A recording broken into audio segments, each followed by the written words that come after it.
Hey there, Stratton Tingle with SoundCorps in the house, in the studio. Wanted to do a quick overview of how the Chattanooga Area Musicians Relief Fund application works. Hopefully you've heard about the Chattanooga Area Musicians Relief Fund. It's only open for about a 2-week window right now this fall, and we want as many people to be able to apply for it as possible.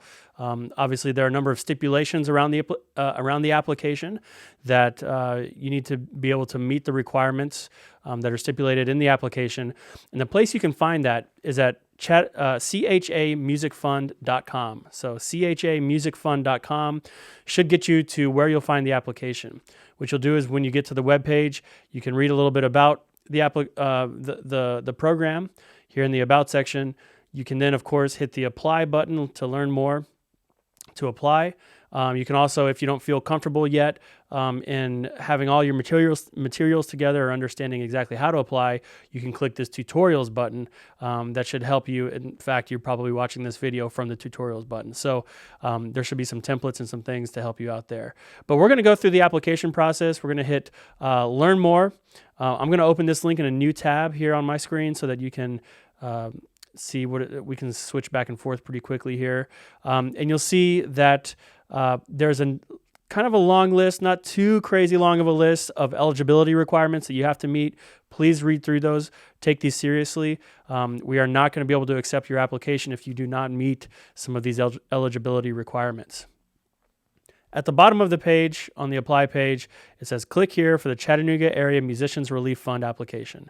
So once you feel like you have some of your documents in order and you're ready to apply, it's really not that hard of a process, I don't think, but you want to open the application and we just start going through it. So here we are on the application page. We kind of repeat a lot of the eligibility stuff here at the top of the page just to hammer that home. I know reading can be not super fun sometimes, but really it's important that you meet all of these requirements if you're going to be applying for these relief funds. This is managed. A lot of this money comes from the state of Tennessee, and we are required to do a lot of reporting on who we're sending this money to and making sure that this money is tied directly to COVID-19 pandemic response. So that's why we ask some of these questions and we require so many of these documents. Of course, here in the top portion, we have some regular information: email address, first name, middle name, last name, phone number, mailing address, city, state, zip, the standard kind of stuff that we need to have from you so that we can send you a check if you do hopefully, qualify for to be a recipient of the Chattanooga Area Musicians Relief Fund. Then we start getting into the meat of the application. Of course, we allow you to put your website in here so that we can learn more if you do have your own website. It's not a requirement.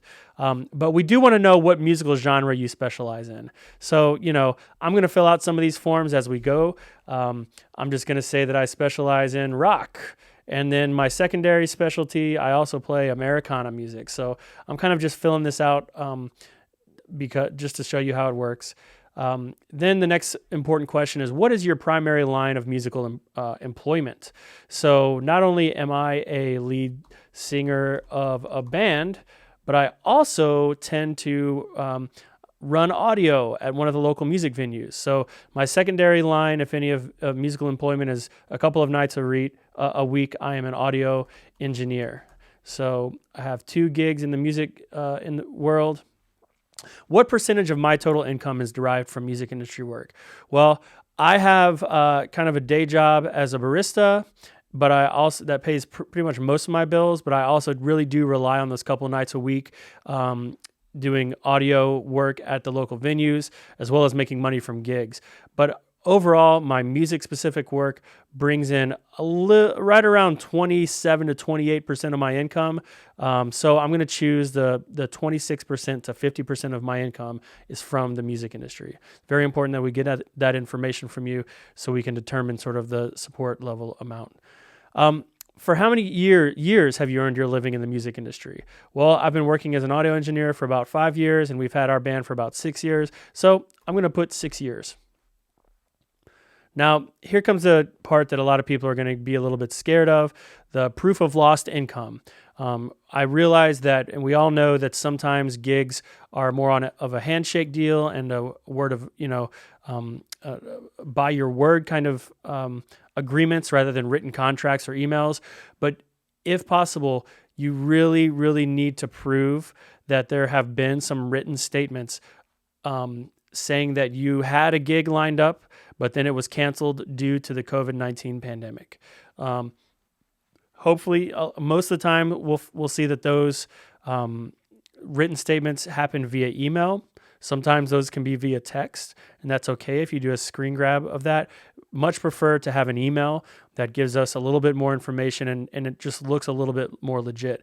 So that's what I've actually composed here, and it's on my desktop here. I've labeled these with canceled gig in April. So I'm going to open this up just so you can see. This is obviously kind of something that I just composed myself and sent to myself, but it says, the email says, canceling your gig for April. Hi, I regret to inform you that due to the COVID-19 pandemic, we're calling off the April show. We won't be able to pay you the $500 we agreed upon. Stay well.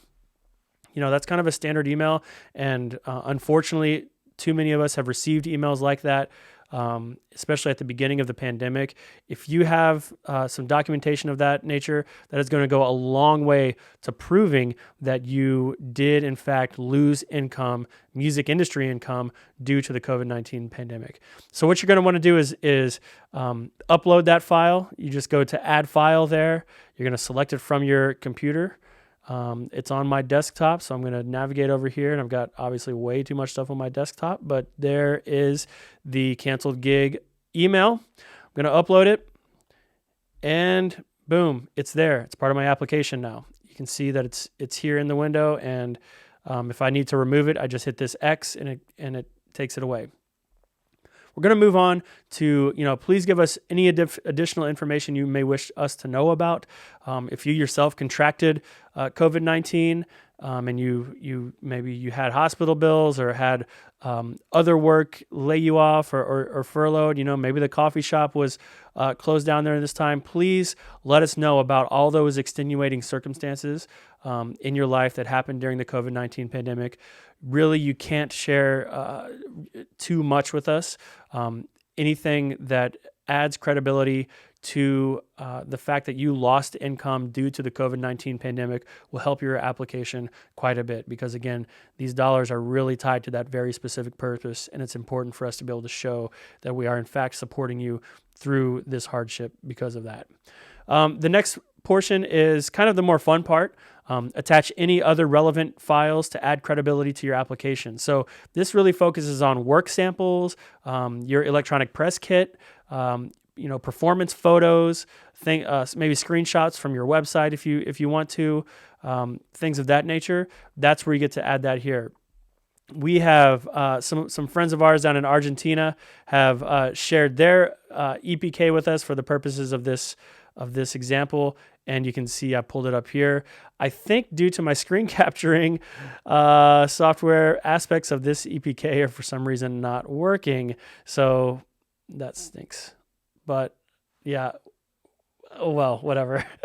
We'll just go with it. Hopefully, under the tutorial section, you can see what a good EPK looks like. It should have some links to your videos, songs, website, a couple photos, your bio, and all that kind of stuff. You want to upload that here. So you're just going to go to add file, choose from your device, then upload the EPK. And it is uploaded. You can see it right there. If you need to remove it, if you uploaded the wrong file, you just hit that little X right there. And then, of course, for how much relief funding would you like to apply? The maximum award is $2,500. If you feel like you've done a good job at explaining that you have lost at least $2,500 worth of music industry work in your application, sure, by all means, go ahead and put the maximum. If you feel like you've only been able to prove that you lost $750 of work, put $750. If there were other extenuating circumstances, things like you were furloughed or laid off from your job, and you have some of that, you have that documentation to prove that, by all means, include everything up to the maximum amount of $2,500, and our allocations committee is going to be sort of making the decisions on how money is allocated and this is a competitive application process. So, the best applications, the most thorough applications, the applications with the most information are more likely to receive their full awards. But really, it's all based upon the total amount of money that we have, as well as the total number of asks that come in. So please make your application as thorough as you can. The other thing we're going to need, last sort of document we need from you, is a completed Form W-9. You can access those right here at the irs.gov website. We've included a link right on the application. Click that, complete that document. It must be signed and dated. So that may require you to print it out and then scan it in once you have it signed and dated. But really, you should have a completed Form W-9 for yourself anyway, especially if you do a lot of contract work. So this is something that's going to serve you well into the future, hopefully.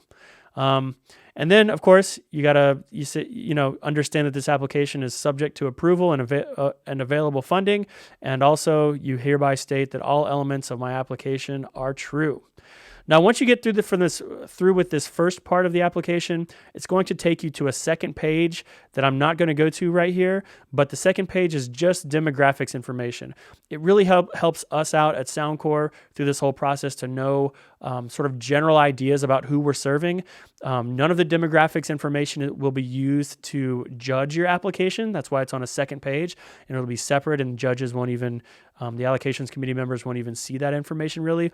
It just helps us in our year-end reporting to know who we're serving, the socioeconomic status of a lot of our the folks that we work with, amongst other things. So please fill that information out to the best of your ability, and then complete the application once you're done with the demographics. Hopefully that wasn't too hard. I know it is a little bit thorough, but we've tried to make it as easy as possible for you to create a really good, compelling, and thorough application. And again, the more that you build out this application, the better chances you're going to have of receiving relief funding through the Chattanooga Area Musicians Relief Fund. Thanks so much for tuning in.